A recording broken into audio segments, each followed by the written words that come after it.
yahay Axmed Faarax Cali Idaaja waa nin lagu yaqaano dalka Soomaaliya meel kasta oo Soomaali ay joogtaba waxa uu kamid yahay qoraaga Soomaaliyeed buu kamid yahay waxa uu sameeyay riwaayado oo maqaalado fara badan buu ku soo saaray wargeyskii Soomaaliyeed la oran jiray xidigta October waxa kale oo qoray maqaalado ku soo baxay af Carabi waxana maanta aan jecelahay in aan ka hadalno buugan oo uu ka qoray nin maansooyinka Soomaaliyeed caan ku ahaa oo la oran jiray Aadan Carab Cabdalle sida sheegtay maxamedow aan kuugu daray Axmed Faarax Idaaja markii horeysay ma ahay oo nagala soo qayb galo barnaamijka horay waxay dadku uga barteen taariikhdii daraawiishta barnaamijyada aanu ku soo bandhignay xagan qayb weyn buu ka qaatay isaga iyo odagaha Jaamac Umar Ciise maantana waxaan kaga hadlaynaa barnaamijkeena maxamedow sida adiguba u sheegtay buuga uu ka qoray ninka Allah u naxariistay la oran jiray Aadan Carab oo ah gabayaa weyn Soomaaliduna aad u taqaanay buuga magaciisa waxa uu bixiyay Aadan Carab maansanyahanadii hore kii u dambeeyay Aadan Carab wuxuu kula kulmay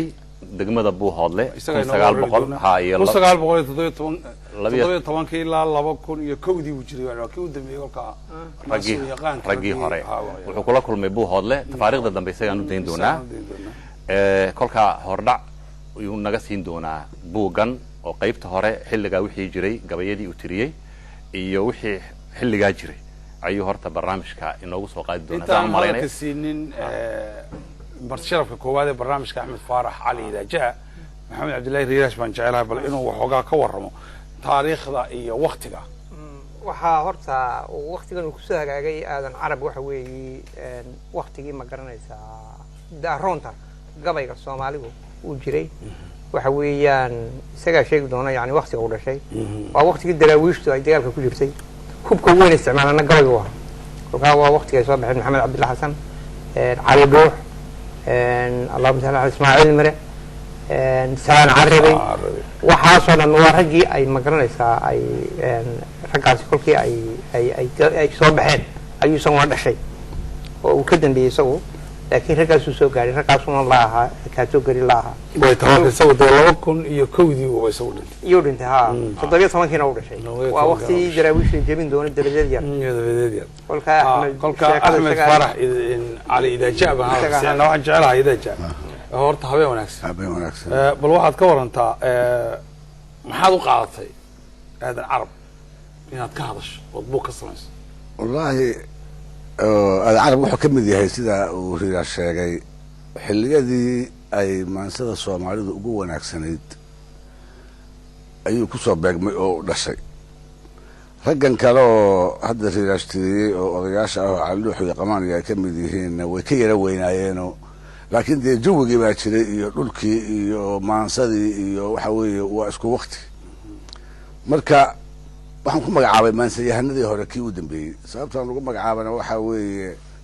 raggaas iyo isagu waa isku erayo waa isku ujeedo waa isku mawduuc baa laga hadlayaa yani waxa weeye waa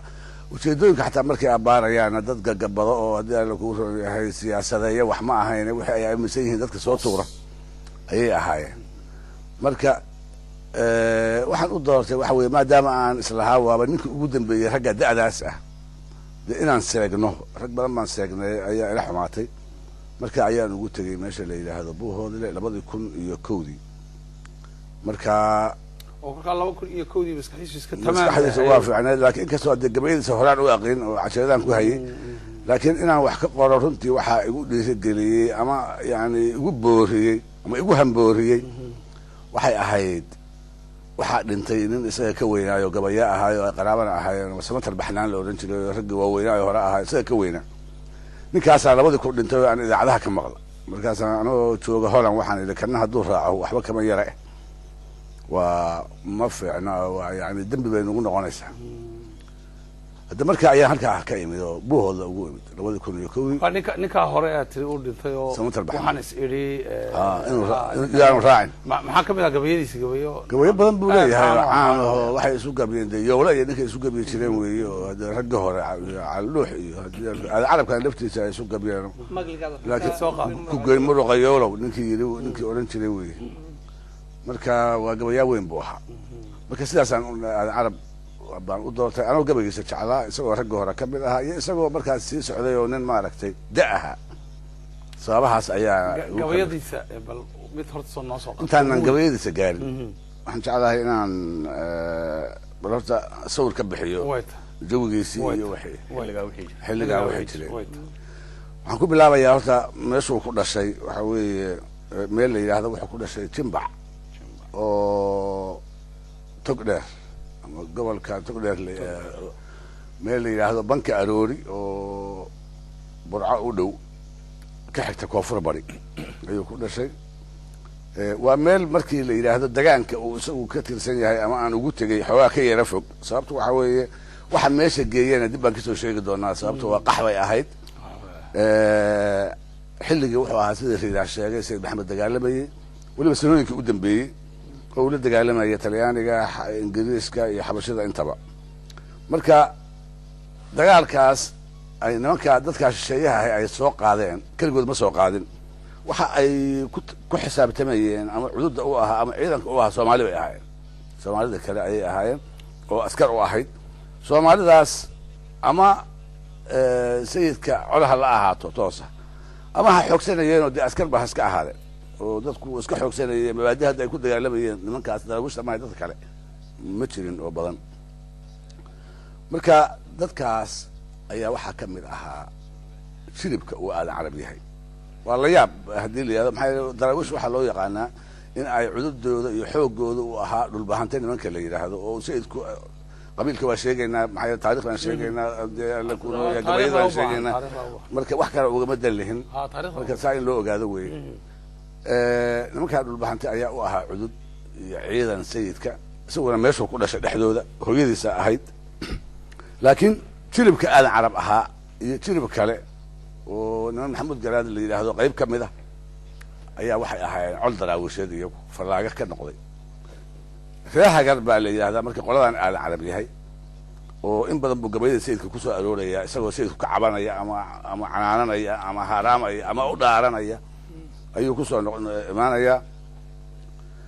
marka waxaad ku garanaysaa haddaan mithaalkaa siiyo waxaa soomaalidu aad u taqaanaa gabayga la yidhahdo xin finiin marka sayid maxamed uu bixiyey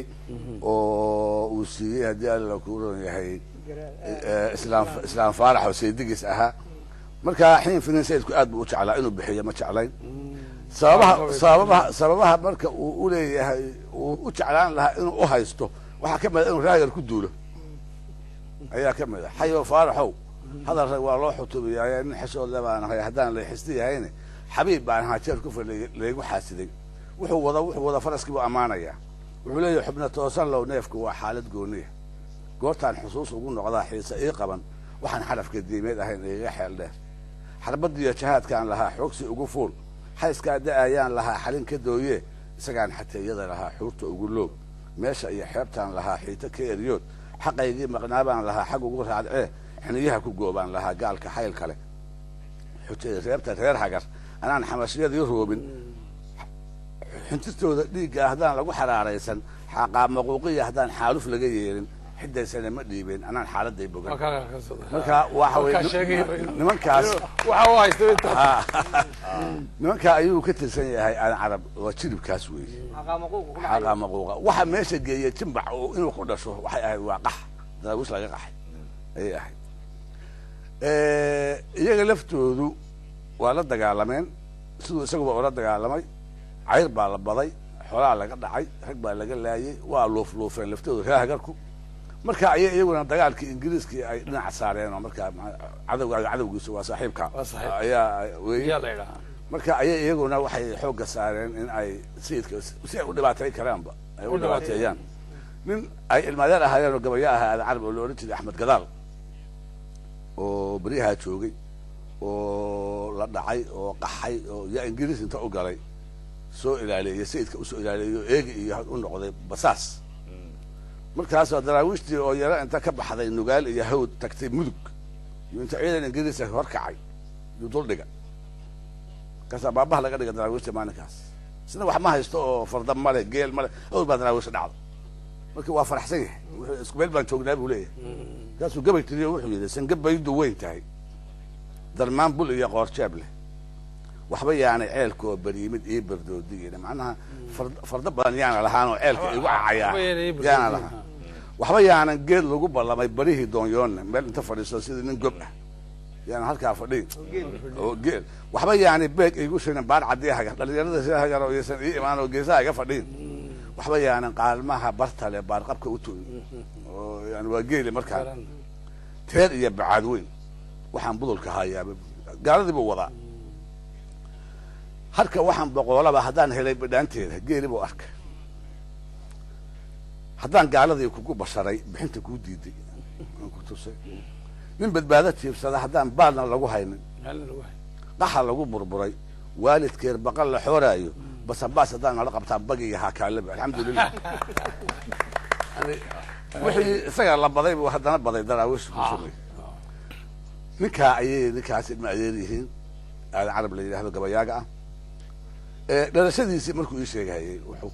wuxuu yidhi waxaan dhashay waa hadalkiisii gugii la dilay soomaalidu gugaas guga waxbay ku calaamadsataan ama gugi duumaala mar la yidhaahdaa mar daysti xaaraama cunaa la yidhaahdaa haddii alla ku roon yahay waxaa la yidhahdaa gaatamo oo kale abaar xun baa dhacday sabankaasoo isagu wuxuu yidhi waxaan dhashay gugii la dilay alxamdulilah macaashdoon iyo cabdi macalin waa daraawiish laba nin oo daraawiish oo muqadimiin oo inta kusoo duulay iyaga la dilay marka waxay u noqotay astaan xilli gugii la dilay alxamdulilah macaashdoon iyo cabdi macalin baan dhashay buu yidhi waa goormaan yidhi wuxuu yidhi waa marka uu gab yahay ninka jaamac siyaada maxamuud garaado iyaguna fallaagay ahaayeen sida reer agarka oo inta daraawiish la dilay oo laga adkaaday ayaa markaas waxaa gebiyey kaasha saliiq in la yidhaahdo oo gabayo sayidku uu celiyay isagoo daraawiishta qooqani markay nagu qamaamaysay ma u qarinay maadhiin qacli iyo qabar aan loo sheegin ma u qubatay sida roob guyoo yaro qayoodaya udha kalama maarmina dagaal qilala mau keena gabaygaa marka ninkaasi tirinaya buu yidhi ayaan dhashay buu yidhi waa goormaan yidhi wuxuu yidhi waa marka uu gab yahay ninka jaamac siyaada maxamuud garaado iyaguna fallaagay ahaayeen sida reer agarka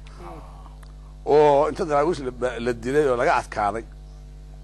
ayaa markaas waxaa gebiyey kaasha saliiq in la yidhaahdo oo gabayo sayidku uu celiyay isagoo daraawiishta qooqani markay nagu qamaamaysay ma u qarinay maadhiin qacli iyo qabar aan loo sheegin ma u qubatay sida roob guyoo yaro qayoodaya udha kalama maarmina dagaal qilala mau keena gabaygaa marka ninkaasi tirinaya buu yidhi ayaan dhashay waa 1917 marka dagaalka uu jidbaaluha uu gabaygaa ka tirin ma jidbaale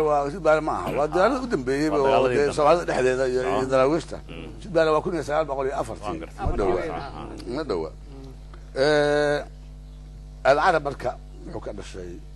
sida dee da'diisa oo dhan ay ahayd qoys xoola raacata ah markaa qoys wuxuu ka dhashay xoola raacata ah oo sida dee loo badnaa dadku wada ahaa welina qaar yahay in badan waxaa la haysta waxa markaa ugu fiicnayd oo fardaha geelaa ku xigay labadaas ayaa ugu wanaagsanaa waxaa la haysta weliba fardaha ugu horeysay fardaha waxaa loo rabaa waxa weeye maadaama ninkii faras haystaa geel u haystaa uu soo dhacaya marka uma baahna in uu marka iyagaa qiimo lahaa waa nin technica haysta hadda baabuurtan technicada la yidhahdo soomaaliya imika loo geel iyo marka fardahaas hashii faraska fiican 5 halaad buu ahaa berigaas ilaa waqtigaas waagii dambe oo dee baabuurta la helay geelu qaali noqday oo fardihii macno beereen laakiin berigaa fardaha qaali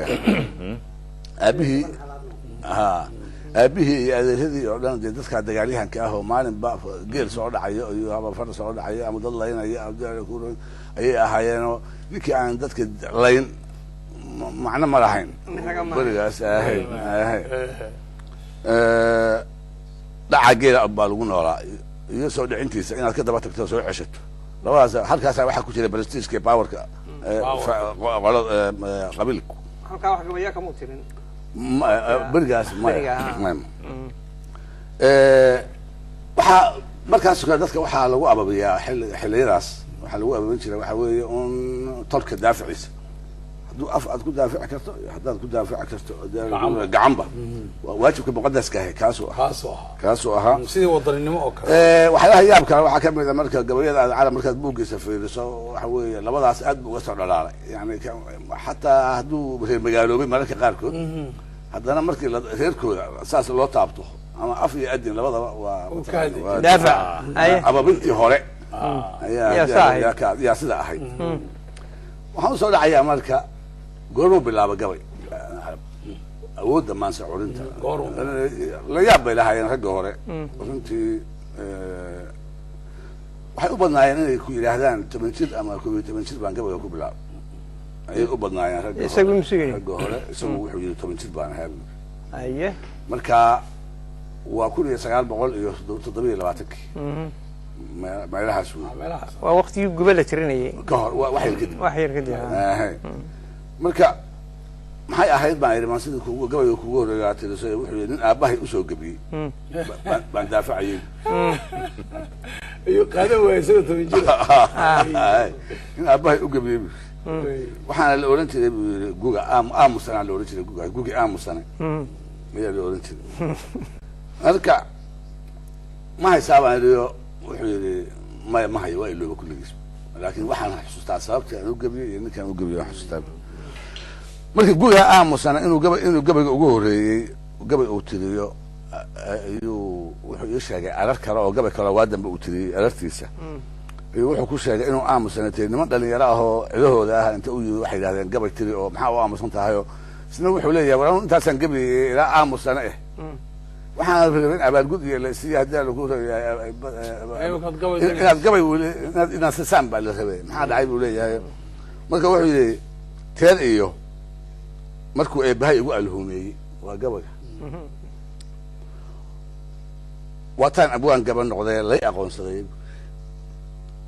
waxaan haatan uga aamusnahay aakhir sabankaana meeshii haddaan aamusana ku ijtihaadayey in abaalgudkaygiiyo xaqii imanayaan qaato yaan eegayay maba sugayn ururka luuqeeya caawana tixdaan baan unkayay alartaan dhaafay intaas buu ku yiri marka yani isagaa ku taariikheeyey waktigii uu gabayga bilaabay tixdi ma hayu tixdi hore ma ahayo midaanba marka waxaan is iri gabayo carab 27 ilaa 40 gabayo laga hayo oo saas ma jiro imana u sheegin sababta markaan fiiriyay waxaan is iri raggu markuu dambe oo caanka noqdo ma jecla waxa gabaygii berigii uu yaraa wuxuu tirin jiray waa la xumaadaan marka waxaan is iri wuu kaa qarinayaa waxbuu ka xusuusan yahay anna kuma khasbin wuu is iloosiyaan is idhaahdaa wuxuu is leeyahay waa maanse caruureed waa socod barad waxbaa sheegay haddaan marka soo koobo waktiyadii waxaan u qaybiyey noloshiisi macnaha 1930 dhowr iyo 30kii wuxuu noqday nimankii baandada la oran jiray askartii talyaaniga oo Soomaalidu taariikh ka qortay oo Itoobiya lagu qabanayay 1935kii dadkii wuxuu ahaa Addis Ababa tagay oo qabtay Addis Ababa oo talyaaniga la socday ciidamada ahaa kadibna dadkii loo abaalguday oo iyagoo cagacad Rooma la geyn jiray oo ku gaardiyay jiray magaalada oo Mussolini oran jiray gacanteedaan ku salaamo raggaas bay ahaayeen buu ka mid ahaa Roma gacantiisu ku salaamay isaas oran jiray odayaasha oran jireen 1941 markii Ingiriisku dhulka Soomaalida wada qabsaday ay degto Djibouti markii laga reebo wuxuu ku soo noqday miyiga ma uu noqon askartii Ingiriiska dad badan oo Soomaali ah oo Talyaanigii markuu jabay Soomaalidu way iska xoogsanaysaa ay xagga Ingiriiska u leexatay oo shaqo ka raadsatay qoryahoodana iska qaatay arrimahaas oo dhan wuxuu ka helay waayo aragnimo ballaaran oo gabaygiisa markii dambe anfacday oo ragga qaar weliba uu ku ximaariyey oo waxaa ka mid ah wuxuu yidhi samatar baxnaanka aan kuu sheegayo isaga ka weynaayo ayay isu gabi jireen beryahaaso markaasuu suu samatar argagax ugu rido iyo البحر بان هيبو ليه ربيو اتاد ما حد قرنيس حلر بان تغيو حمد بان تغيو wax iskuul baan bartay adiguna wax ma ahido marka eraya aftalaan wuxuu ku daray samatar garan waay wuxuu sheegay marka yani askarnimadaas uu ka faa'iiday marka wuxuu yiri iskuulkeeda xamar baan galay adadakeedii una koosa adiga aan aqoon uba hays galin una koosa waa wax yar talaana way in bishila soo yurantiyo kuma aqoon dhaamad in bishila talaana mugta soo yurantiyo waa ignorant waa ignorant jahiliyo kuma aqoon walikum muxuu sheegaya buu uu garan waay mugta samatar baxnaanay isagu wuxuu ahaa nin hawdkiisa ka hawdka magaalada shaqo ku lahayn magaalada shaqo ku lahayn العالم مركب كل سيال بقول يا أفرتنا ذي هذا أنا مركز مركز فيه مركز أد أسرع شعب بحب له أفرتنا ذي مركز أنا لا إنجليز كأوضن كيو سمعنا ولا قبصدي ولا هيستي لو هذا وحاسب بحب برجاس لبط المعمود ومركز دم أد وقام وقتمي ذي وحاول يجلسين ماذا حاجة دجال كأما ندور النمدس يا صاب بحري بدنا وحاجة ما نصده ومركز وسكوت هاي إسماعيل مرئي على اللوح samatar baxnaftiisa isku taagayo marka waa talaanigi xilligaas markii waxa weeye talaanigi oo laga adkaaday Afrikada bari oo Ingiriisku wada qabsaday markaas weeye Ingiriisku markuu geesnimadiisu meesha ka muuqatay isagu waa kii askariga ah talaaniga ah miigi iyo geeliba ku noqday markuu miigi ku noqday Ingiriiskina markaas wadanka wada qabsaday Ingiriiskii marka waxa jiray hub badan askartii laga adkaaday oo talaanigu oo Soomaalida ah hubkii waa la tagay rasaastii iyo hubkii la siiyo dhan Ingiriiskii marka wuxuu yiri waa in hubkan iyo rasaastaba la ururiyaa oo dalka laga qabtaa haddii kale nidaam ma soconayo waa hadda socdo haddii kale nidaamku ma soconayo oo dawladda noqon maayo haddii hub shacbigu haysto walaal caynkaas waa Ingiriisku galay waxa kale oo Ingiriisku sameeyay haddana dhaqan aan ka jirin meelihii kale oo haystay Soomaalidu dad reemi away marka address ma leh meel loogu hagaayo qofka hadduu dambi galo marka nin baan indileeya ninkii markuu indilo soo dhaqanka Soomaalidu waa kii ahaa in reerkooda lagu duulo ama magta ay wada bixiyaan si collective wada jirta halkii la bixi dhaqankii buu raacay reer hebel baan indileeya reer hebel oo boqol halaad oo magac ka keena ninkii hadda diidaan miya geelina la qaaday ama ceelka loo fadhiisanay meesha ila kulli ceelku imaan soo arooriyeen markaas geela laga xalaashay boqol halaad baa laga goynay arrintaasina arrin sahlan ma ahayn mar walba oo Soomaalidu deegaan waa ku dirasta oo marka waxa dhacay oo kale waqtigaas oo xilli wuxuu ahaa dib badan oo dadka Soomaalidu ma lahayn xuduud waxa la dhulkii waxa kala qaybsaday Ingiriis Talyaani iyo Ethiopia reer hebel geeloodu halka ma daaqo kale halkaas daaqo kale baa oo waxay ka tirsan yihiin haad Ingiriis ama xabashi ama Talyaani والجيلي ماشي ولا بس عندي هودي النقال ماشي يا ليلى حدود بوليه ومركه نكي درويش كايو اسماعيل من الاورنج سيد كان النادي سيد كمدها وعناها جيل بس كداي الجيل مر هدي لوغا تلناyo wiil Ingiriis oo jooga meel laascaanood ama hargeysa oo amar ku bixinayo leeyahay hal qaado oo aan far la dhaqaatinayn ana geel badhoy maayo maalinka dambe wuxuu u yimid من دي رحلة الأوريجينال قرابة هاي كيف بعد عينه عن أصل لسه يسوون أوجينه هرب قلبه وكان عانه ويحول قدر عانها لأنه مرة عانها جيرة ما هيسا واحد لقي وعانه ما يبغى أقول قبل بتلو وحيد أعتقد إنك حرقها وكيابها هو سنين بوجه ده هوراته وهو ده هذا الكورير قال هالقبيل بوكدقة ويسوقي هم بوليه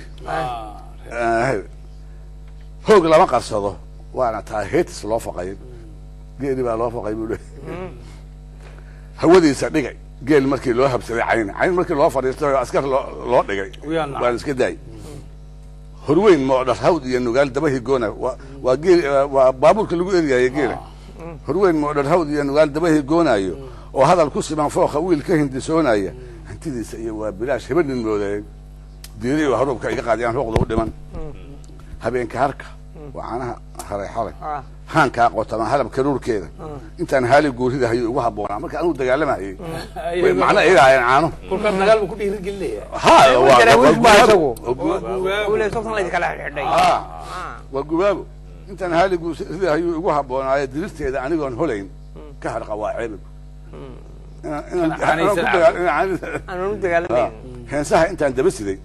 aan horar ku qaadayay geela aan kii hayaba dhaafin jiray kama haraadnay hadduun baan hawaasada sidii habaryartee dhool geeliyo haruubka iga qabkaadiyaan hoqdo dhiman xilligaas weeye horta oo geelina waa lagu taxalluqay oo nimankii waddanka qabsaday geeli bay usoo dhaceen geela mar haddii loo yimaada dee nolol ma taalo meesha waxa weeye waa dhaqaalii dhabnoorgii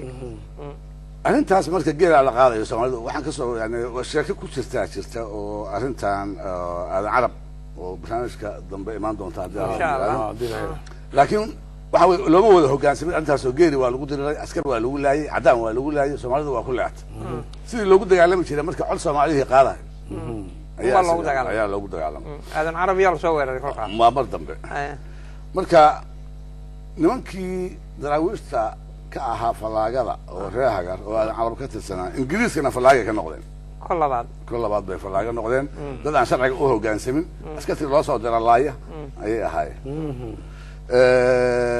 gabayo ayuu ka tiriyay aadan carab markaa afartanadii gabayo weliba caan noqday caadigil macluuqdii u tiri mid dheer waa soo wadaa marka waa aniga iri waxa weeye haddana waa waxaan soo wadaa waxa weeye waxaan ku siinayaa sketch waa sidii habkii noloshiisi iyo sanadihii 1940 weeye kaasi yani arrimahaasaa dhacay 1950 marka ayaa iyadana gabayo waaweyn oo haddii la ku oran yahay qabaa'ilka dhexdooda ah ayuu leeyahay oo dagaalo ka dhacay dagaankooda ayuu leeyahay 1960 wuxuu leeyahay gabayo wadani ah mucaarad ku ah dawladdii rayidka ahayd oo jirtay markaas muujinaya in uu yani waxyaalaha uu yaabka ku leeyahay waxa weeye inuu tii miyigana saa u yaqaan arrimaha siyaasadda iyo waxa dawladda laga doonayo iyo waxay ku xun tahay iyo meesha ay taana u garanayo ayay ahayd halkaasay ka soo baxaysaa waxaa jiray oo kale silsilad oo la yidhahdo silsiladda reer buuhoodle oo aanu marin doonaa barnaamijyadan haddii barnaamijyada ku marin doono 1960 dhammaadkeedii soomaaliya waa tii uu ka dhacay kacaankii ama inqilaabkii inbasu u yaqaan marka soo dhaweyntii kacaankana qayb weyn buu ka qaatay oo wuxuu ahaa xisbiyadii mucaaradka oo calan casta la odhan jiray ayuu ahaa marka ku kacsanaa dawladdii rayidka ahayd oo hore qayb weyn buu taana ka qaatay waa soo dhaweeyey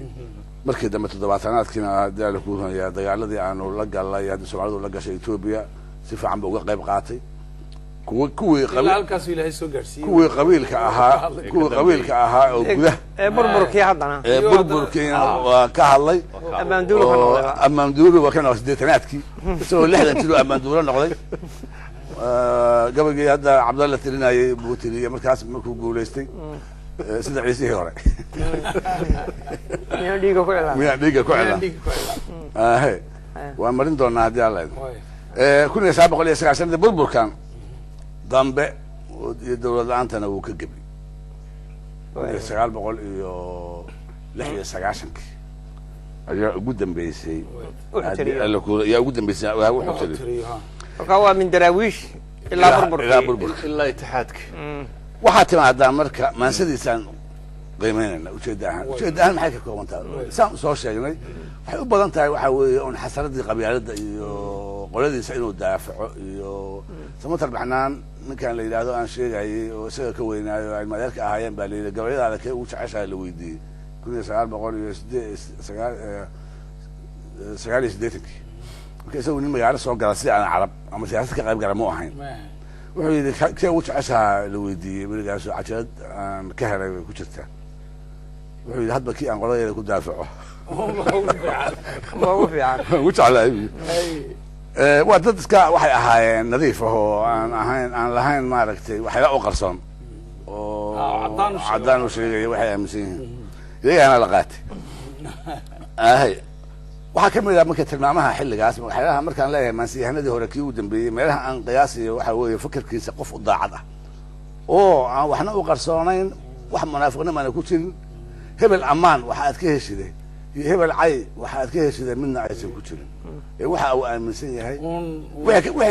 waxay ka imaanaya oo consequences yeelku waa muraayada waqtiga wuxuu kaloo caan ku ahaa carab iyo raggaas horeba ciddii ay isqabtaan inuusan u turin meesha ugu dambaysa dagaalku yahay kala dagaalamo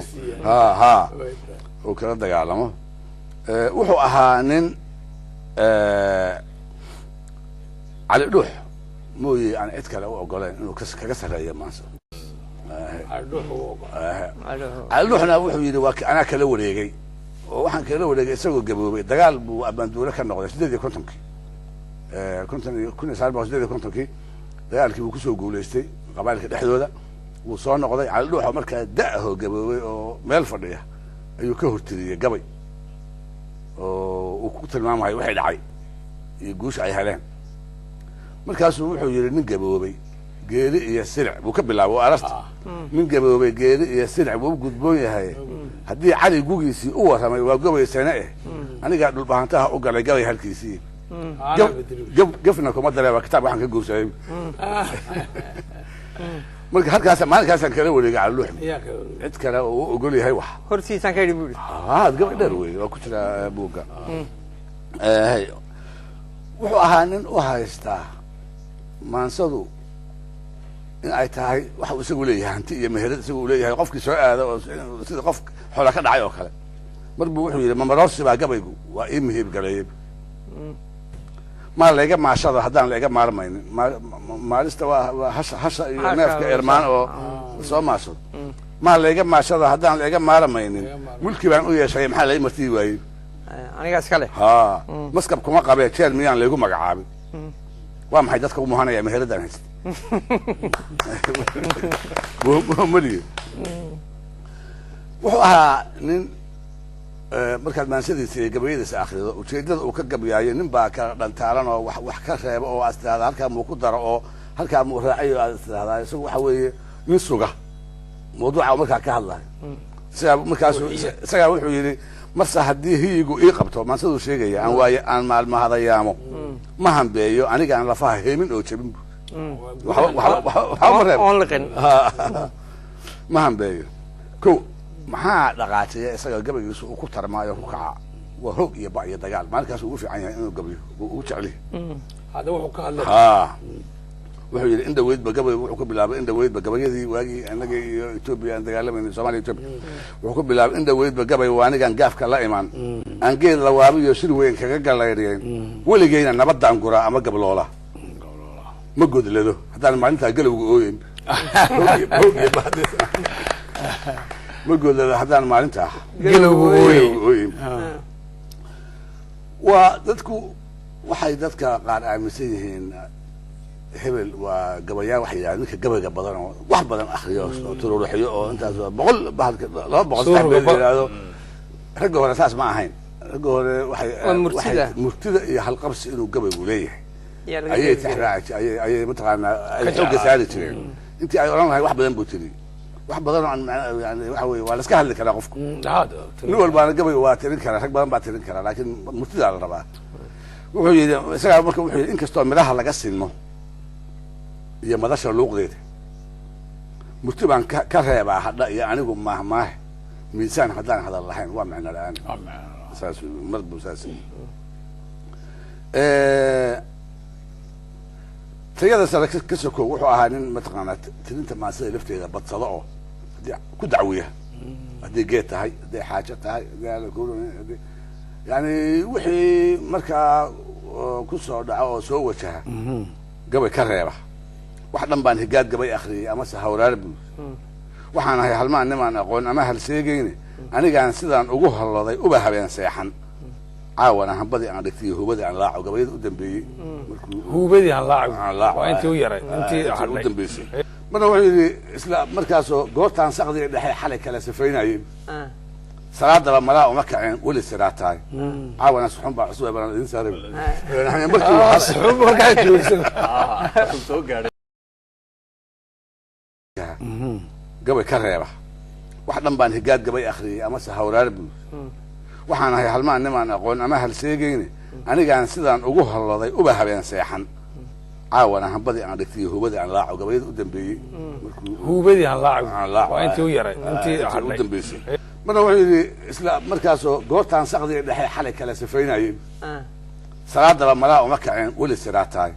caawana suxun baa cusub baan idin saaray suxun markaa joogsan soo gaaray waxaan suxuntaa uu soo gaaray koobaya qaybta maansada tayada wacan ka sokow shakhsiyadiisa markaan u laabto wuxuu ahaa nin geed joog ahoo xaajo yaqaan ahoo qoladiisa iyo qolo kale markay isqabato aan geedka looga maarimin gabay keliya un ma ahay xagga baanaha iyo sheekada iyo bahalka wuxuu ahaa oo kale nin fahmo badan oo geyga soomaaliyeed meel la joogaba ka warbixin kara oo sheekooyinka ka dhacay yaqaan oo ayuu ahaa nin waxyaalaha marka la yidhahdo qofkaasi waa abwaan ma aha gabayaa oo gabayaa ma aha abwaanku waa inuu yaqaanaa taariikhda iyo dhaqanka degaankiisa aqoon badan iyo degaan ka fog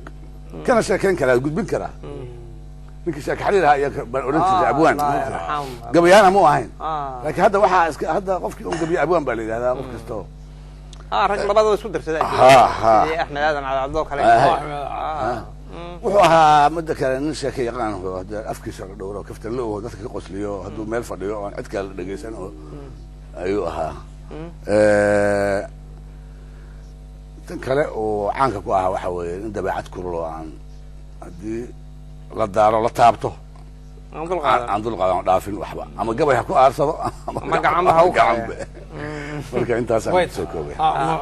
matasharafka koowaad ee barnaamijka axmed faarax cali idaaja intaa waxoogaan kaga nasanno waan kusoo noqon doonaa dhextaalka barnaamijka maxamed cali axmed daawadayaal habe wanaagsan marka hore gabayga yar aan ku tilmaamayo tixmaal su-aal ina ku weydiinayo ayaan jecelahay inaan halkan kusoo bandhigo anoo caawa ah dhextaalka barnaamijka markaa gabayga haddaan bilaabo waxuu ka bilaamayaa tixmaalay salaan tolkaana gaadhsii taxigta tooyasho tabaabo caashaqayga waxmaad ka tari halkay taban maadii tegi tartanka nolosha guusha ma tiigsataa afka ma toosisaa turunturo ma ka dhowrtaa dhambaalka ma tuurtaa nin talinaya ma u tabisaa toos ma u gaadhsiisaa mid ka taagnaa toonkaga jiray ma u tilmaantaa ma tuur baad kartaa markaa tixmaalay xaggeed wax ka tabisaa waan leeyahay markan sideed wax u tabisaa waatan meel kasta laga arkaya matuur nin talinaya ma u tabisaa toos ma u gaadhsiisaa mid ka taagnaa toonkaga jiray ma u tilmaantaa ma tuur baad kartaa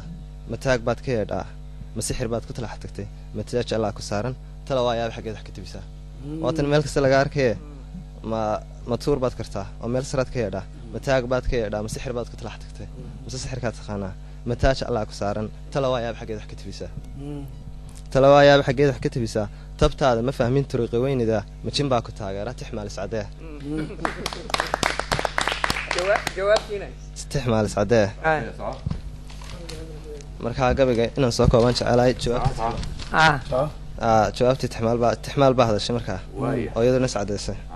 markaa way tiri tixmaaliho wiil yahow taarka wataa tixmaal baa la yidhaa dad dabaabasho galaan warkooda tabshaa tixmaal baa iyaduna isa sharaxaysa waatan la yidhi sixir baad ku talax tagtay len wiil yahow taarka wataa tixmaal baa la yidhaa dad dabaabasho galaan warkooda tabshaa dad dabaabasho galaan warkooda tabshaa taxaanaha yaabka laan tusaa durbaankan tumaa dhegta loo taagaa durbaankan tumaa dhegta loo taagaa taageeraan haystaa technologyaan ku shaqeeyaa taageeraan haystaa technologyaan ku shaqeeyaa ma tiriq weyni tuur ma karo taajna ima saarna cilmaan ku tigtiganahay talada soo tabi anaa tuuriye qisadaa tafitirtay murti bilaa turxaana intaba waan tiriyaa karaankay tudhan maayee aadna tiniqsi ka dhowr inta tahli kartana soo tabi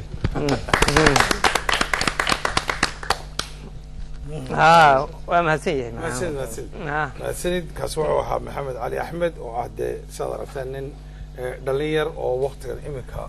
bilaabaya sugaanta ku ahaa socodbarad waxaan kusoo noqonaynaa ninkan murtidiisa ku tax tegay faarax cali ruug cadaadiga hay idaja waxaan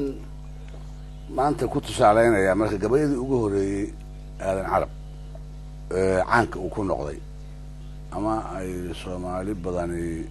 taqaan kulley dee jamhuuriyadda aada looga yaqaan soomaaliya iyada oo aan la aqoon in aadan carab tiriyana la tiriyo oo lagu maahmaaho waxa weeye waxay ku beegan yahay marka 1900 iyo dhowr iyo 40 saddex iyo 40 afar iyo 40 meelahaas weeye waataan haddaaya sheegoon waktigaas waa waktigii ingiriisku dagaalkii labaad adduunka intuu ku adkaaday wuu qabsaday dhulka soomaalida oo dhan oo jamhuuriyadda intay hadda tahay iyo qaybaha soomaalida degto kenya ka mid ah marka waxaan kaloo haddaaya soo sheegay mar dhaweyd in ay nimankan aadan carab ka dhashay ay ahaayeen fallaago ka noqdeen daraawiishna ka ahaayeen ingiriisna ay ka noqdeen marka dhacdo la yaab leh oo arrintaas muujin karta ayaan halkan ka warinaya haddii alla idmo nin la oran jiray suudi mareero gilgil hooyadiisa loogu abtirin jiray ilaahay amarkii oo ahaa nimankan la yihahdo madhibaan oo la degi jiray aadan carab jifadiisa oo reer hagar la degi jiray reer faarax hagar weliba ninkaasi dhaqanka soomaalida siduu yahay ama siduu ahaa berigaa nimankaan aad tirahdaan gabooyaha anagu madhibaan baan idhahnaa xagga jilb ka mida weeye nimankaasi maadaama aysan gaar uma degaan reerba reer buu la degaa oo qoladaan yani isu tirisa inay tahay iyagu gob iyo waxaa iyo nasabka iyo yidhaahda ayay la degaan iyagay ku qaaraan iyo xurquun iyo wax kasta yihiin iyaga ayay la duulaan haddii duulaan jiro iyaga ayaa haddii ay wax geystaan loo sheegtaa iyaga ayaa haddii wax loo geysto sheegta oo magtooda iyo dhaawacooda iyo saasay ahayd ninkii suudi ahaa oo nimankan reer hagar oo aadan carab jifadiisa ah kamid ahaa nin buu ka dilay iyagii laftoodii ayuu nin ka dilay markaasaan soo sheegay xalka soomaalida markaa waxaa weeye markaasu ka cararay uu ka tegey niman wuxuu u galay majeerteen oo kale oo reer khalaf la yidhaahdo markuu nimankii u galay baa nimankii uu ninka ka dilay oo awalna ay degaanka wada ahaayeen oo is ahaayeen ka daba tageen nimankii bay u tageen waxaa la yidhi war ninkan suudi ah nin buu naga dilay noo dhiiba waxaa la yidhi may ninku magan buu noo yahay idin dhiibi mayno nin magana anagu idin dhiibi mayno bixin mayno waa yahay way ka soo noqdeen iyagii magan geliyey buu ninka dilay wax yar kadib dabeedna waa fakadayoo mareexaan buu u gala mareexaanna nin buu ka dilay wuu soo fakaday hadda wuu ka fakaday wuxuu u yimid habar yunis dagaalo shan iyo kun iyo sagaal boqol iyo shan iyo kontonkii habar yunis iyo habar jecla ka dhex dhacay buu ku dhintay isagoo habar yunis la socdo duulaan ninkaasi markaa uu nimanka majeerteen uu ka dilay ninka uu cararay iyo nimankii majeerteen maadaama iyagoo xeerka raacaya ayay u yimaadeen reer hagar waxaa la yidhi ninkiini idinka idinku qaaraan iyo quudka ahaa ee suudi ninkuu naga dilay nasiya magtiisi waxay yidhahdeen war saa idin siinaa soo idinkii shalay intaan annaga inta naga dilay oo idin nimid oo magan ahaan u diiday mayaa la yidhi dacwo qaaligay wada galaadi magaalo ayaa tageen oo markaa dee ingiriisku xukumo dacwi ka fureen ninkaa madhibaan oo ka tirsanaa reer faarax hagar ayaa laga dilay nin 100 halaad baan u sheegay hana la siin qaaligii xeerku raacaya jiray hala bixiyo 100 hala bixiyo reer hagar buu ku xukuma 100 nasiib darro qaadiguna wuxuu ahaa qoladaas wax sheeganaysuuna ahaa qaadigu ingiriisku marka waagaa tagaaniga iyo ingiriiska iyo carada ay haysteen yani wixii qaaligu gooyo in la fuliyey ahayd laguma safaadi jirin muran kama dheeran jirin ingiriiskii markaa askartiiba u diray wuxuu yidhi reer hagar waa inay bixiyaan 100 halaad way diideen ha laga soo gooyuu yidhi marka xaraash geeli 100 halaad ciidan u diray 100 halaad 100 halaad waa askartii waa u tagtay waa weerareen geeli bay ka qabsadeen ciidan aadan carab abanduule u yahay gabayaagu ayaa ka daba tegey way ka soo dhacsadeen waana laayeen askarti isaguna waa dhaawacmay oo gacantaa midig iyo baduugaha noqotay sawirka ka muuqata haddana isagoo dhaawacaha la qabtay isagii ka kale oo burcaa lagu xiray ingiriis ku xira muddo markuu ku jiray burco aduu wuxuu sameeyey laaluusha baa xabsiga ka soo baxsadeen isagoo gacanta u shakaalan tahay buu geeli kusoo noqday miigi niman doonaya soo inuu meelaha sharaaqooti ka dhaco oo ingiriis uu ku baxo gacantiisa oo ay col ahaayeen kaan qabihii maanta lama soo noqda oo rabay midhaa inuu meesha ku lumo waxay islaayeen xabsiga ka soo bixi maayo gabaygaa marka aan sheegayo maalinkaasuu tiriyo wuxuuna kaga hadlayaa sidai wax u dhaceen haddana wuxuu leeyahay anigu geerida iyo nolosha ilaah baa ii haya oo maalin bayna ku qoranta habaar kuma dhimanayo karaama seegina habaar lagu kari waa baa la yihahdaa marka wuxuu yidhi askarta marka loo keenay askartii waqooyiga joogi jirta ma ahayn askarta laga keenay maadaama waddankii uu midaysan yahay koonfur iyo waqooyi laga keenay nimanka kaayo ah oo la yidhahdo kenyaan ah ayaa laga soo qaaday gaalkaa kismaayiga ka yimid koonfur iyo jawhar kiis tuugo oogada intuu nagaga kooreeyey kolonyiya bilays nooma dirin kalabta waaweyne kuukaayadii buu nasuray koorarka xumayd waa ilaaladii noogu diray buu leeyahay anna kiin xukumayaan ahaa koos dhan oo idil kiin boqor baan ahay buu kala saajin bay soo diriyo kaabul ma aqoon kunto qaada iyo ustargaab kira intaan qaatay oo qorigii maka ma ina shiishkan sidii kaamilka horridayay maka ma ina shiishkan sidii kaamilka horridayay kabnigay gudiid maalintaa kala raaceebeede anigana midii lay katabay layla kulansiiyey gacan bay kaga dhacday wixii day gaadhi lahaa kalka iyo markii gacanta midikeybka iga gaaray kun qolaa jeclaa inaad xabaal igu kisaysaan kelmadaan lahaabaa dadkii ii kohod raggaa u gebiyaba wax iga sheegay uu leeyahay oo rabay inaan dhinto kelmadaan lahaabaa dadkii ii kohsanayaa kasgaabka iyo shisheeyuhuna way karin lahaayeen inkastoo kitaab iyo qur-aan la igu kaw siiyo kabcadii horteed inaan dhintaa kaafka kuma taale anaga kibisi ii nooshahaan laasan kalabkayga ha karaama seegina habaar la igu kari waabi aad iyo aad baad umahadsan tahay marwooyin iyo mudanayaal barnaamijkeenii koowaad ee aan ka qabananay axmed faarax cali idaaja intaa ayaan kusoo koobaynaa oo aan maanta kaga hadlaynay maasayaqaankii aadan carab oo buug uu ka qoray buuggaasi aad arkaysaan marwooyin iyo mudanayaal tan iyo intaan dib u kulmi doono waxaan kaga tegaynaa nabadgelyo iyo nabad kulanta